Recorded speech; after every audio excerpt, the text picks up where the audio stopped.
I'm Nick Tyrone, neoliberal centrist dad, and welcome back to returning viewers and watchers. Just a quick thanks to Barra, my producer, and to Bloomsbury Radio and the Bloomsbury Institute for hosting. As always, thank you very, very much. So I'm going to introduce my guest, but as always, what I'm going to do is I'm just going to tell you who he is, and then I'm going to let him introduce himself, since I always feel that that's slightly better. This is Albie Amankona, and Albie, why don't you just tell us who you are? Goodness me, it's normally the other way around, Nick, but who am I? Well, as you mentioned, I'm Albie Amankona. Thank you for getting my name right. At the beginning of my political and media career, you'd be surprised at how many people got a name which is phonetically perfect wrong, but, you know, there we are. What do I do? I'm a broadcaster and a financial analyst. Back in 2020, I started an organisation called Conservatives Against Racism. That's probably the first major thing I did politically. This was in the wake of Black Lives Matter, and I had issues with the way I thought Black Lives Matter were talking about the issue of race relations, but I also had issues with the way the right, and in particular the Conservative Party, responded to the issue of Black Lives Matter and people who were not happy with race relations. So that was my baptism of fire into politics, and since then I've been an activist on a variety of different issues, both on sort of race relations and trying to rail against identity politics, but also on things like economics, things like family, things like defence spending, all the greatest hits of what we're talking about at the moment, I suppose. I was at GB News for a bit of time, but worked with all the major broadcasters, BBC, ITV, Channel 5, Times Radio, and now Bloomsbury Radio. Indeed, and now Bloomsbury Which I've been waiting for my whole life. Exactly. The moment has come, Albie. The moment has come. Thank you for joining me today. I've got a million things that I want to talk to you about, but I think the first thing, just because it was in your intro, is about identity politics. So what's really interesting to me is this sort of follows into the conversation that some people are having now, particularly on the right, around, if you like, the identity politics of the right. So, you know, for years and years and years, we talked about the identity politics of the left. And some of us, myself included, said, you know, if you go back 10 years, I said there's loads of problems with identity politics, but a big one is that it opens up a space for identity politics on the right as well. And so where do you see that sitting right now, particularly in the sort of conversation around like the woke right, as it were? Well, I think that's what we're seeing. And I don't think we should be surprised that people on the right saw the sort of attention and coverage that people on the left were getting by pushing identity politics and thought, I want a piece of that. I quite like attention. Everyone likes attention. So I don't think we should be surprised that now we're seeing a sort of level of what I would call like white Christian nationalism in the UK, which I don't think has existed for a long time, really. It's certainly not in my lifetime. It's not really something that I've had conversations about in my own family, and half of my family are white, and the other half of my family are black. It's just not really something that ever came up. So I found it quite bizarre to suddenly see all of this stuff happen. It feels quite American. I think part of that is not just because of the right seeing the left indulge in identity politics and thinking, I want a slice of that. I also think it's as a result of globalization, as a result of how easy it is for American ideas to permeate in the UK, particularly because we have a shared language, not just because it's so much easier to communicate nowadays, but I suppose in France and Germany, if you can't speak English, you can't see all of this nonsense that the American right are talking about because you don't understand it. Whereas in Britain, we can understand it and we can draw parallels, although there might be false parallels, just like I think the left did, by the way, by importing a lot of the racial grievance politics of the US, which is totally different to Britain. Talk of Jim Crow laws and all of that. The left did exactly that, and now the right is doing the same thing as well, and they're both just as toxic as each other. I totally agree. And how do you feel as someone, you know, a member of the Conservative Party? I assume you're still a member of the Conservative Party. Absolutely. What's the fight back against this? How does the centre right, if you like, really fight against this? Well, two things really that you highlighted that we've been talking about. One is identity politics as a whole, and actually some of the worst elements of the left almost like translated to the right. So, a kind of like, if you're not with us, you're against us, you have to agree with us on absolutely every single thing, or you're out of the club, all that sort of stuff. But also, I think the Americanization of British politics, which is very, very strange to watch. I think particularly if you went back 20 years, that would have seemed so alien that could ever have happened. And yet it has happened. Again, I think on the left and on the right. I mean, I remember during the Black Lives Matter 2020, when all that was blowing up, and I lived in Peckham, and there was a whole rally going on, and it was this young black woman, and she was up, and she was very passionate, she was quite articulate as well, but it was just amazing that everything she was saying was essentially factually incorrect. So she was saying things like, do you know how many how many people are killed, how many young black men are killed by police in Britain every year? It's thousands. And you're going, it's really not. In fact, almost no one's killed by police in Britain. And I just happen to be, as someone who works in think tanks, knew exactly how many people had actually been killed by police. And it was 3. And one of them was the guy with the sword at London Bridge. Remember the guy who got... So it's like, that gives you some idea of how much you actually have to do to be killed by a policeman in Britain.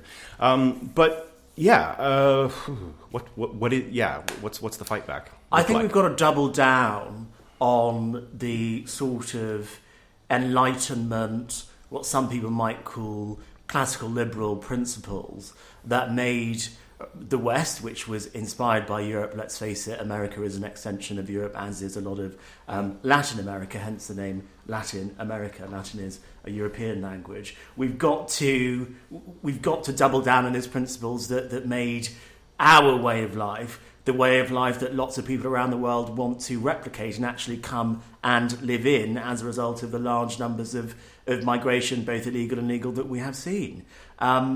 We've got to double down on those principles. Things like when we talk about equality, we don't talk about equality from a left-wing perspective. We talk about it as equality under the law, moral equality, political equality, equality of opportunity, not equality of outcome, and actually restating what those things mean in the 21st century. That doesn't mean anti-meritocratic DEI schemes, but it also doesn't mean Christian white nationalism, where we abandon this notion of civic nationalism and move back into ethno-nationalism and say, well, actually, no, people of a certain skin colour should have extra rights, and people that have other skin colours should have less rights. That's not how we should be thinking. That is not how we thought in the centuries in the past, where we made the most progress. And we've got to double down on those principles, because I think we've forgotten them. I also think we've got to remember what our Western values, British values, whatever you want to call them, what they are sort of guided by and built upon, which are Christian values. And I know people get their backs up when you talk about things like Christian values, because you'll get people who are very progressive talking about things like, well, lots of Christians are anti-gay and anti-this, and it's anti-feminist and it's anti-that. But we do have to accept that Christian values, the canon, have underpinned a lot of the Enlightenment thinking that we have in the West today. And were it not for that, we might be in a very difficult position. Parts of the world which don't have that. Not so good for gay people, actually. Not so good for women, actually. Of course, there are issues with archaic texts which are hundreds, if not thousands of years old. But we also have to accept that those Christian values, some of those Christian values, are running through the very things that we hold dear within Western civilization today. So I think we've got to double down on those things that made us great, remember what they are, and restate them. Otherwise you get all of this nonsense on the left and on the right. I agree with you completely on the rediscovering classical liberalism. I mean, that is really, the thing I'm really waiting for. Just to move on slightly, one of the things I'm interested in at the moment is obviously, well, everybody who looks at British politics is interested in the sort of what's happening with the Reform Party. You know, the idea, the threat that they pose to the Conservative Party. I had Gwaine Towler on the podcast last week. That must have been fun. Yeah, and Gwaine's great fun. And, it was interesting. I was talking to him about this question. It was this principal thing that we discussed. And the interesting thing is I said, well, what can the Tories do? And he said, nothing. They're dead. Now, he's a Reform guy. And obviously, to some extent, I might go, well, he would think that, wouldn't he? But I think one of the things, so just looking at, well, I'll start with that, because that's actually a big enough question. I mean, how much threat do you think reform posed to the Conservative Party, particularly in the short term? I think they're a gift to the Labour Party. That's what I think they are. And when it comes to the question which is on everyone's mind, does there need to be some sort of pact between the Tories and Reform? If there's never been a pact between the Tories and the people that now run Reform before. In 2019, for all intents and purposes, there was a pact between the Brexit Party and the Conservative Party, and that is why the Conservative Party, one of the reasons why the Conservative Party got that huge majority.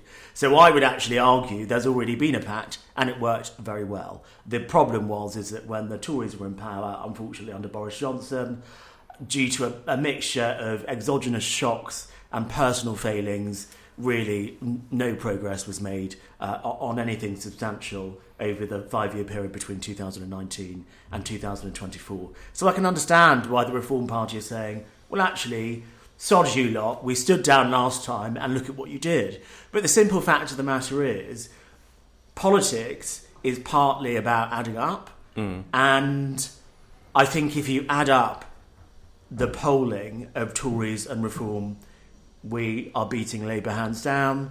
Separately, we're not beating them. And I think the story of this Parliament, on the right at least, will be either whether or not the Tories and Reform realise that or don't realise that, and people like Gawain say, oh, the Tories are dead, and people who were Tories say, oh, no, we can't possibly think about becoming more like Reform or merging with Reform, because then maybe some of the more One Nation Tories wouldn't vote for us. That's going to be the story of this Parliament, this argument on the right about whether or not the Reform Party and the Tory Party merges. And I have to say, I go through periods of thinking we absolutely should, and then someone in the Reform Party does something which makes me so angry, and I think we can't possibly have anything to do with these people. They're nuts, and their positions on their energy policy the other week, whatever it was, it's just ridiculous. Some of the things that they talk about when it comes to Russia and Ukraine, again, ridiculous. This whole fallout between Rupert Lowe and the rest of the party, again, ridiculous. But then you look at the polling and it's unchanged. Yes. So there's going to be a cold, hard truth when we're going to have to do the addition.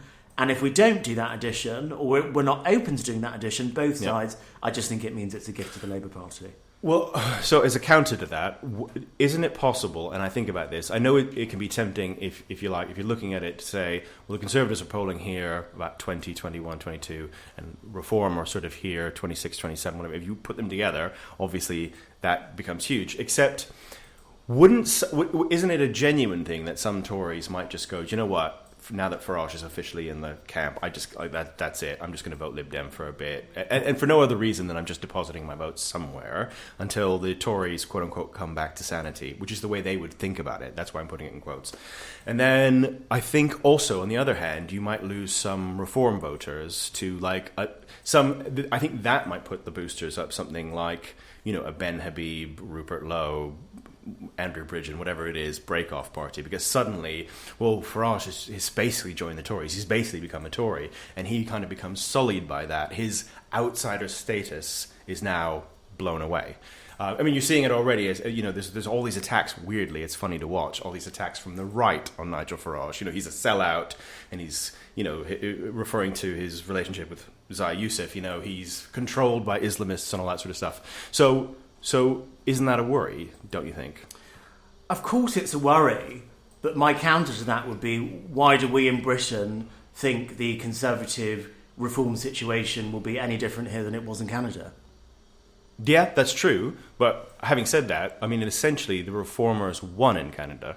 In other words, they made a huge electoral breakthrough, and then they forced the Conservatives to essentially bend to their policy ideas. Essentially, the Conservative Party was destroyed, and basically Reform kind of almost became the Conservative Party, if that makes sense. And who is it that the two leading Conservative figures, Kemi Badenoch and Robert Jenrick, look to for their most inspiration overseas? Who do they look to for their...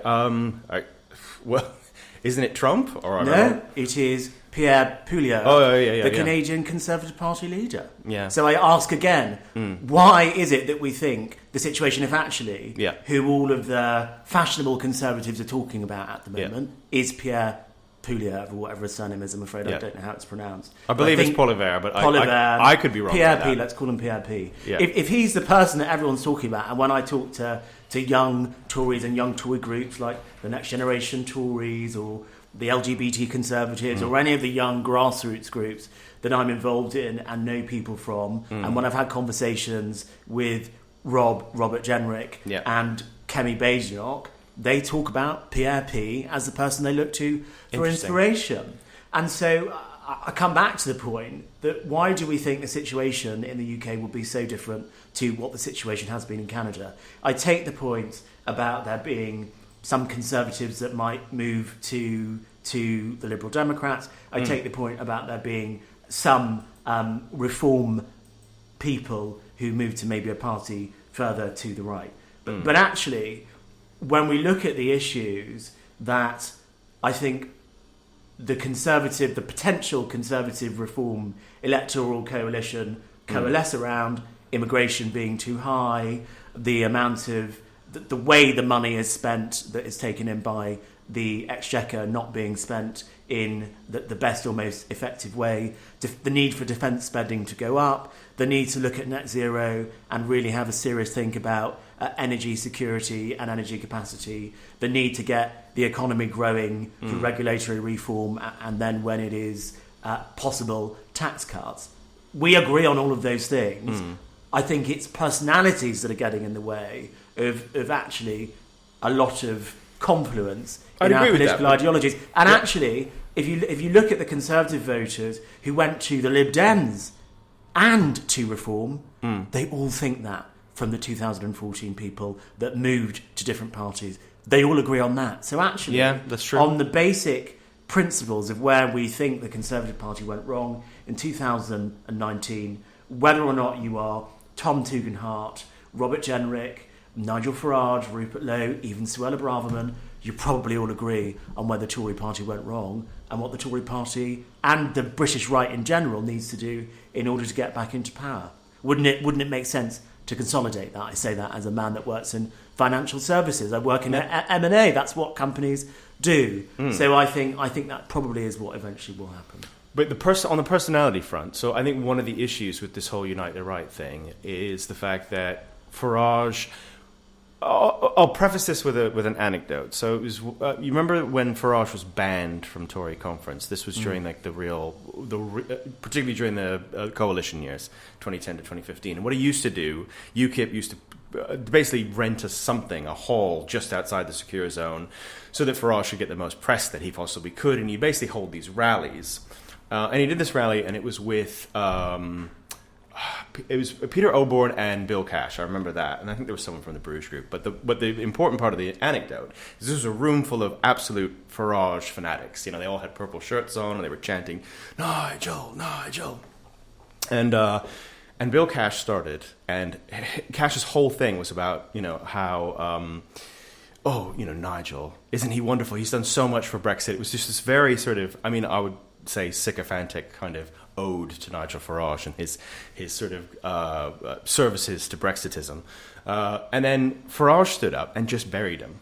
Absolutely buried Bill. It was like, you haven't left your party, the Conservative Party will always be this, it will always be that. And the reason I bring that up is Farage really, I think one of the things that has always motivated him, that I have seen, is a sort of hatred of the Conservative Party, a desire, something, maybe it's personal, and actually sometimes it is with these guys. When you interview Reform people, oftentimes they were a Tory at some point, and then something happened, and they felt done over by the party machine, or something, and they really carry that with them.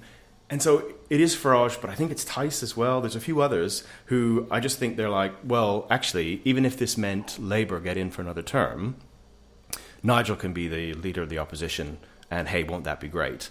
So I think that's probably something that's going to stand in the way of Unite the Right. I think it might stand in the way of Unite the Right, and I don't say that I think it's going to happen in this Parliament, but it might happen in the next Parliament. And I think gone are the days where the Conservative Party can be complacent, that they will always be the party of the right. Yeah. Nigel Farage and Zia Youssef are making the Reform Party seem a lot more electable, I think, to people on the centre right. We can see that in the polling. I think the rejection of Tommy Robinson was huge. Exactly, it was huge. So gone are the days where the Conservative Party can be complacent about parties run by Nigel Farage. And I do think when the nitty gritty happens, if the reason the Labour government continues at the next election, even though they've been performing so badly before, is because the right was split between the Reform Party and the Conservative Party. And that is the reason, and we can say empirically that's the reason. Yeah. I think that will be the time for a sober realisation that these petty personality disputes and hatred of the Conservative Party on one side and hatred of the Reform Party on the other will have to go out the window. I think that's probably right. I mean, it probably will come to that point where that reconciliation has to happen. I guess the question is really when it happens and if it happens the other side of a general election. On that, there's a lot of talk about Kemi Badenoch. I was really sort of stunned by there was a thing in the New Statesman. They did a thing of like, who will be Kemi Badenoch's replacement or something. It was just sort of like that's where the reporting seems to be with it.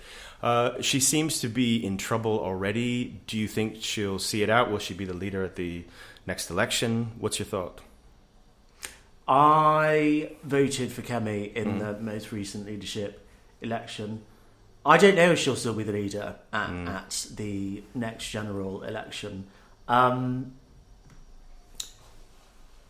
There are pros and cons with it. Yeah. On the one hand, people who say, no, there's no way we can possibly change party leader.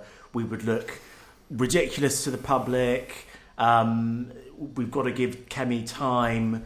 She's going to be great. She's the Black Margaret Thatcher, blah, blah, blah. All of these sorts of things that people say. I think that is one view. I think there is another view that people think, well, maybe if we'd have changed leader with Rishi, the loss at the last election might not have been as bad. I mean, whether or not there's any truth to that is a different question. But there are some people who are really quite hawkish, if that's the right word, on changing the leader again. And that leader being someone like Robert Jenrick, for example, who I have to say, from a mind share perspective, is wiping the floor of Kemi Badenoch. I mean, he's probably the most present and visible Conservative Party politician there. He's always in the media talking about something that makes sense to a lot of people. He's always out there doing something. He's always visible. In a sense, it was good for him to have lost it, in a way. Well, in a sense, it was good for him to have lost it. Unless, of course, when he was the leader, if he was the leader, he was doing this sort of thing. So I think there are pros and cons to changing leader. I think the May elections that are coming up, the local elections, will be instructive, although I think it can be argued that the Tories are always going to do badly, because the last time a lot of these seats or locations were up for election was kind of at the high time of Boris Johnson, so the argument can be made that the Tories were always going to do badly, but I think that is going to be an important test. And I am actually genuinely curious to know what Kemi Badenoch's policies are when she does eventually come up with them, because she seems like she's putting a lot of thought into them. So I'm sure they will actually be very good. What concerns me is the pace that everything is being done at. Yeah. And personally, I don't think it is good enough to still be talking about renewal 9 months after you first started speaking about renewal. Yeah. To only be talking about renewal. Okay, we've had something on net zero, which I think is interesting, and I think to the energy question, I think is good. All right, farming, family farms tax is the other thing we've gone on. Private schools tax is the other thing we've gone on. And what was the other one? And Chagos is another thing that we've gone on quite strongly. Fine, sounds good. Those are all pretty easy hits, though. Well, it's not just that they're easy hits. I just don't get the sense most people care about the Chagos Islands. I'd agree. I don't get the sense most people, apart from people that have been to a private school or send their kids to a private school, care about private school fees. And I don't get the sense most people care about the family farming tax. Now, that is not to say that those issues for the people that it's going to be, the people that are going to be impacted by them aren't important. Plainly, they are important. But the argument you have to have in order to justify why private schools should have VAT off their school fees is a long argument. It makes sense. I understand it. I support it. I think it's right. But if you go and explain that to someone on a doorstep for 15 minutes, they don't give a toss. Yeah. I don't think most people give a toss. Well, I think actually we're coming to, which is a big problem for the British right, which is... I think a lot of Tories, and you have people on Reform who think this as well, by the way. So I think it's a pan-right problem, which is this sort of assumption that sort of Thatcherism and that sort of economic model is just wildly popular. When in actual fact, I think, and I'm saying this as someone who's a classical liberal who likes free markets, likes free trade, all that stuff. So I'm not making a political argument when I'm saying this. I'm actually saying that I think it's an issue that. I think the assumption that this is really popular and everybody wants this. Actually, probably what's really popular is a sort of form of kind of a populism, which is, and this has been written about loads of times. Matt Goodwin writes about it every week. This sort of like almost a kind of like very socially conservative, but actually quite statist, interventionist kind of thing. And so it's interesting to me actually that both the Tories and actually, I mean, even Farage hasn't distanced himself from Thatcherism. They still talk about it almost as if they're the true party of this. But I just find it interesting that there's almost an assumption that stuff is just baked in, and there's a whole audience that wants it. When I actually feel like that's a battle that needs to be had. Like as in you have to try and make an argument. You have to try and make arguments for people to like that stuff again. In essence, that I don't really see much of. I also think that the things that Thatcher had to do are not the things that we need to do or even can do. Agreed. Now. Yeah. You couldn't just map it onto now. We don't have massive industries to take out of public ownership and put into private ownership. And that actually, when we're talking about what the big state was back then, that's what was being spoken about. It wasn't. Now, if we want to talk about cutting the size of the state, we've got to talk about reforming the state pension, the triple lock on pensions, which I don't think that either the Tory party or even the Reform Party are willing to do because of how electorally unpopular it is. We'd have to talk about how the NHS is funded, whether or not we'd need to move to the models that we see in Europe and in Australia, which of course involve a lot more private sector, involve things like co-payments, not an American model, but it's certainly not a British model. And as soon as anyone starts talking about that, it's all you get the predictable cries of privatising the NHS. So we talk a lot about making the state smaller, and I will talk about ways that we can make the state smaller. But these are not popular things. They're not popular at all. That's the thing. And these are not. I don't think we're even going to see a reform manifesto. I'd agree that proposes those sorts of things. So in fact, I think then, if you're talking about making the state smaller, what on earth are you talking about? In fact, are you talking about quangos? Yeah, exactly. And actually, I think it's that cutting around the edges stuff. And actually, we're sort of seeing it in America with Doge. It's like, oh, we can just get rid of all this inefficiency. And it's like, guys, we've been through this a million times. Inefficiency will get rid of some of the stuff on the edges, right? At the end of the day, if you want to cut the size of the state, it will mean cutting some form of like frontline services. Yeah. It just will. And you either want to do that or you don't. Exactly. But I think you have to make a decision about that and how you're going to do it. I even think reform... I could actually imagine Reform's manifesto only economically, obviously, having to be sort of quite lefty, because actually they'll almost have to convince people. They'll have all this stuff thrown at them about how they're going to privatize the NHS. They'll have to proactively do something about that, I think, to sort of say, no, we'll do this. We'll throw this money at the NHS or whatever the promise might be. So, yeah.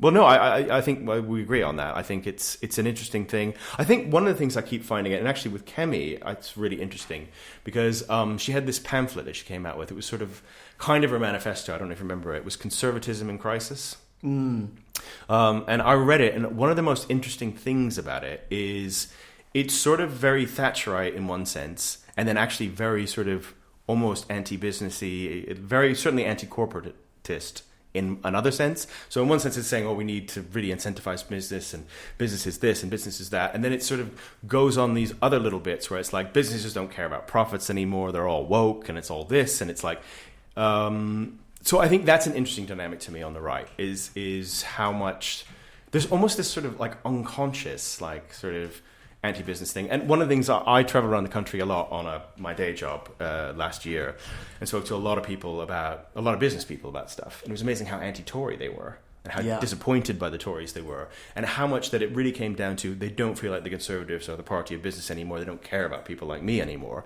I think that's a huge problem for the Conservative Party. That's really big. I think it is a huge problem for the Conservative Party, but I think it was actually last week where for the first time, for a very long time, finally, the public opinion on which party was better at handling the economy, Labour or Conservatives, went back in a Conservative direction because Labour's been managing things so poorly. And because the Tories manage things poorly, but not as poorly as Labour have managed things in the almost 9 months since they've been elected, because the Tories were so bad in a lot of senses to business when they were in government, it made business very angry with us, whether or not a lot of that was probably because of Brexit. I mean, I supported Brexit, but I was not one of these people that said, all of a sudden we're going to get 10% economic growth afterwards. And I didn't pretend that there wasn't going to be any sort of immediate economic impact. There has been, there probably will be for some time before we see the benefits. I think probably Brexiteers need to be a little bit more honest about that, rather than saying things like, oh, we're going to cut tariffs and everything and have unilateral free trade. I mean, come on, that was never going to happen. You know, I remember Jacob Rees-Mogg going around saying things like, it's going to make clothes and shoes cheaper. It's like, come on, it's not going to do that, and it hasn't done that, and so people are angry about it. Yes, and so I think that business is unhappy. It's a fallout from Brexit, which was bad for some businesses, but it's also a fallout from the policies that the Conservative Party implemented after Brexit that made doing business in Britain harder. Yeah. I mean, some of it's because so much politics is vibes now. Some of it is vibes. I mean, I think, a lot of people brought up the F business quote from Boris Johnson. Yeah. Somehow, I think just with business people, I don't mean the wider public, but people who are the type of people who run a business, somehow that stuck. That really, that had a huge impact. So many people brought that up to me just completely, no prodding for it at all. Oh yeah, Boris Johnson and this. And I thought, wow, that really made a huge impact. I mean, it's sad to me, particularly given, and this is what I worry about with reform, actually, and the space for reform, is people feeling like, well, the Tories let us down in all these ways, a sort of tarnishing of the Tory brand. And as you say, with Labour, I mean, we've had things like the Employers' NI, which is just kind of mad. You actually have some good stuff, I would argue, with Liz Kendall's Get People Working. The problem is it rubs against completely with the workers' rights stuff, day one employment rights, all that stuff. It's sort of like, well, you want to push all these people into work, but now suddenly you're making it harder for employers to work. So I think probably if we talk about the things that Labour have done that we think are quite bad, I think we'd probably mostly agree. My worry is that, that creates a space for reform for us, simply off the back of what they have is, well, we're not either of those two guys. We're not Labour, we're not Tories. So I think that's why people have been I think so many bubble watchers have been like, they would have thought that the Rupert Lowe-Farage thing would have had way more of an impact. And I did not think it was going to have I didn't think so either, because actually all that stuff is just, it's all Westminster I'm sorry, stuff. No one knows who Rupert Lowe is. Exactly. You go online and it's as if we're talking about a member of the royal family or something. It's ridiculous. No one knows who Rupert Lowe is. And so everyone was getting het up about this whole Rupert Lowe thing. Oh, isn't it terrible about how it's being treated? Oh, it's going to have a massive impact on Reform's electoral appeal. No one knows who this man is. Yes. Most people couldn't pick him out from Adam on the street. People know who Nigel Farage is. And I think these hilarious people like Ben Habib talking about, we should make a new party and all of this.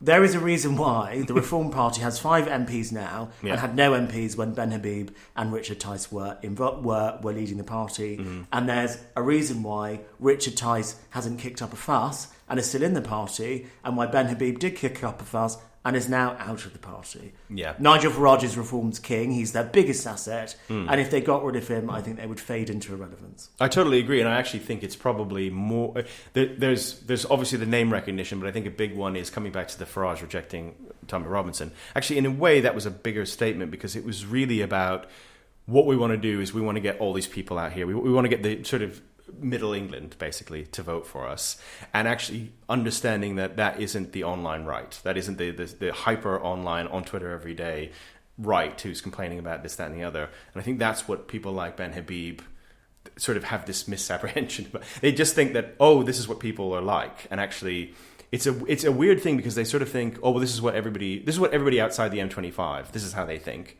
But in actually fact, their thinking is actually very, not only just inside the M25, but inside SW1, really, most of the time. It's very, very Westminster. And people outside or inside the M25 don't really think about politics that much. Correct, at all. I hate to break it to all the political nerds listening and to political nerds like me, but people really don't care who we are. No. They probably don't even know who their local MP is. I'm not saying this as a slight to any of these people, but in real life, these are not things that people care about on a daily basis. Most people don't think about politics at all until there's an election. Exactly. So a few weeks out from an election, they'll tune in, they'll go, who's this? What's going on? What's this? A big one that really taught me that was the 2017 general election. That's the one where I really got it, where I went, oh yeah, people really don't care. No. because I had really internalized all the stuff. Like I had seen Theresa May speak God knows how many times at like think tank stuffs and Tory conference and stuff, and I was like, well, everybody knows she's a bit boring and she's a bit, like it's all a bit dry and everything. So obviously everybody's priced that in. And everybody, knows all this stuff about Corbyn, and so the Tories can weaponize all this stuff, and it'll be. And actually, people just went, "Oh God, they were seeing her for the first time, really, and going, oh, she's really quite. I don't like this at all." And all this stuff they were trying to stick to Corbyn, people were like, "Well, he just seems like someone's uncle. He seems kind of okay." And it took all the years until we got to 2019. Before that stuff could stick, because actually the public needed that much time to catch up, because as you say, they just don't care that much. No, it's they just don't. Yeah, that's it. So, and on that note, I will end it there. Thank you, Albie, for joining me. Thank you. I really enjoyed this conversation. This was really, really great. I'm Nick Tyrone, neoliberal centrist dad. I got it right this time. Good man. And thank you for joining me. I did just have if you have one more thing, please go on. One other thing I wanted to talk about. Please, go on. That was about moderate conservatism, which I think is in a bit of a crisis at the moment. Mm-hmm. And I would call myself a moderate conservative, but I have to say, I think I would probably put you in that camp as well. Sort of like David Cameron, all of that sort of thing. I have to say, on moderate conservatism, I think we need to remember that this is 2025, not 2005. And a lot of the battles that David was fighting in 2005 are not battles anymore. To be socially liberal and fiscally conservative in 2025 is very different to what it was in 2005. I'd agree with that. We're not talking about saying things like actually gay people aren't aberrations, and we're not talking about slogans like, if you want a nigger for a neighbour, vote Labour, which is what the Conservatives were pushing in the 20th century. Racist views of people and outright bigotry and homophobia. That is what David was reforming in the 2000s. That was what socially liberal fiscal conservatism was in the 2000s. A lot of those battles, thank God, have been won. If they had not been won, I wouldn't be in this party. I'm black and I'm gay. I would not be in this party if it was still a racist, homophobic party. So I think we've got to accept that win. To be socially liberal and fiscally conservative today, if we look at what social liberalism has turned into, in my view, it's almost militant environmentalism to the point of economic decline, almost like what the Green Party believes in. I think of things like gender identity theory, which is ridiculous, teaching people that we can literally change sex. I think of critical race theory and this idea that all white people are racist.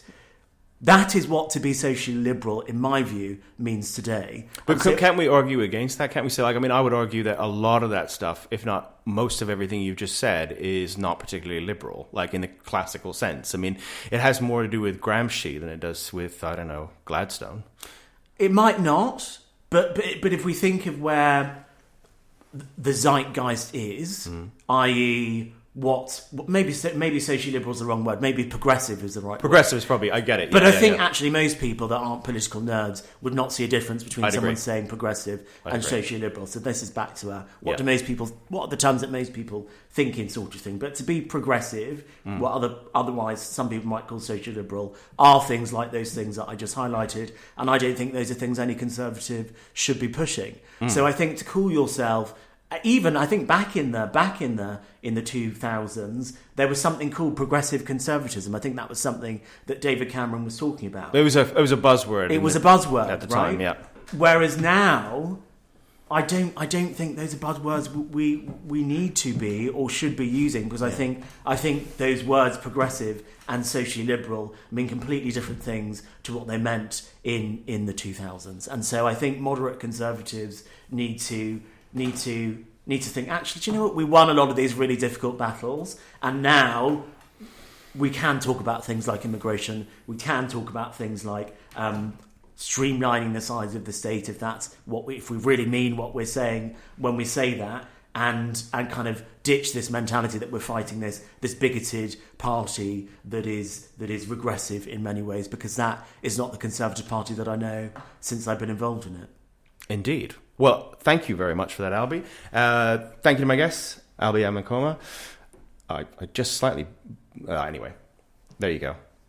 Oh, well, I'm having brain freeze. No, it's all right. No, it's totally fine.